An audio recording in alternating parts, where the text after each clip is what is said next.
Chapter 5. Senior Secondary Schools. My first senior school was in Garston, which was Francis Coombs Secondary Modern, as I had failed at the 11 plus. It was at this school I first heard a boy play a tune called Apache by the Shadows on his acoustic guitar, and I was very impressed. Michael had already started at this school and did well at cricket, boxing, football, basketball. I was no good at any of these things, but rather my interest was in my radio hobby. I soon learned that my brother had a reputation in the school as a boxer, and I recall attending the school competition of sports, and Michael won the boxing at that event. He would have been in his 4th year and about to leave school. On this occasion my Uncle John and Dad were there, and Uncle John, after Michael's win, went and congratulated the loser in order to keep him encouraged. Parents were like that in those days.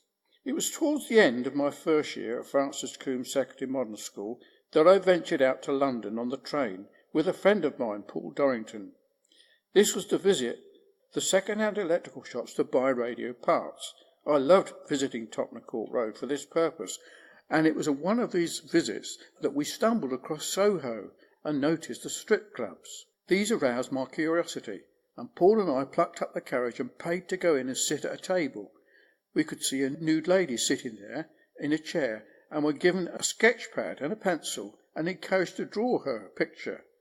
I felt I was growing up. Afterwards we paid 1 or 2 more visits and became wiser. In 1962 we finally moved to Wilston, a village near Tring, and both my brother and I went to Tring Secondary Modern School. I can remember my brother wearing winkle-picker shoes, and some of the girls from the next village couldn't help but say, "Oh, look at those shoes." They were just different, and I suppose they felt threatened. It was during this time that I taught myself more about radio and amplifiers, and I became absorbed in this hobby. I met a man in the village called Cluke Turney, who was the man to know about televisions and radio, and he gave me a lot of help. He taught me about valve amplifiers and allowed me to build a power amplifier from all the spare parts that he had. It was a push-pull amplifier using PX4s, which were triode transmitting valves. I had to rewind the driver transformers in order to get it working. I learned a lot from Cluke Turney. On one occasion, I was able to connect a microphone to my amplifier, and I directed the speaker out of the bedroom window and spoke to the people outside our shop. On this occasion, I saw a woman in her rear garden called Ethel, and I called out with the amplifier as loud as possible, saying, "Ethel, Ethel, I'm watching you." I heard many years later that she thought it sounded a bit like God speaking from the sky. To occupy myself, I made things of interest. I made a go-kart with a large wind sail, a pair of stilts, and all the kids in the village wanted a pair. On one occasion I made an electric shock machine with an ignition coil and a battery and a mechanical vibrating mechanism used in an electric bell. I tested it out on the kids in the village by getting them to hold hands in a circle and one kid at each end holding the electrodes. When I switched on the machine, they all got an electric shock. It was a success. It was during this time at Wilston my brother got sent to his first spell in detention centre. He had made a knuckle duster at school in the metalwork class and tried it out by hitting a boy from the next village, causing grievous bodily harm. What happened was, some lads had found our moped in the field and had a go at riding it without our permission. Not that they would know who to ask to get permission.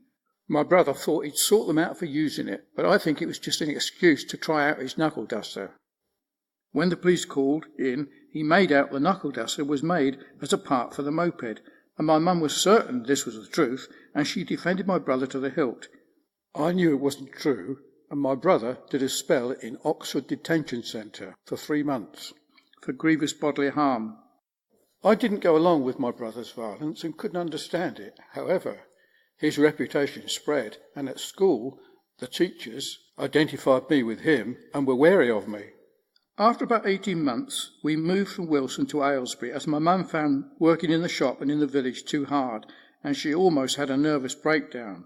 It was whilst living at Wilston that I learned to ride the moped. This was around an auction, and eventually, when we finally moved from Wilston to Aylesbury, I took the moped engine with me. It was a 50cc NSU Quickly, and I took it home. we moved to a brand new house on the new Bedgrove housing estate. I put the 50cc NSU Quickly engine in a homemade go-kart. I used a set of three-wheeler rear wheels and various parts from a cement mixer and began to ride this machine around the roads on the housing estate.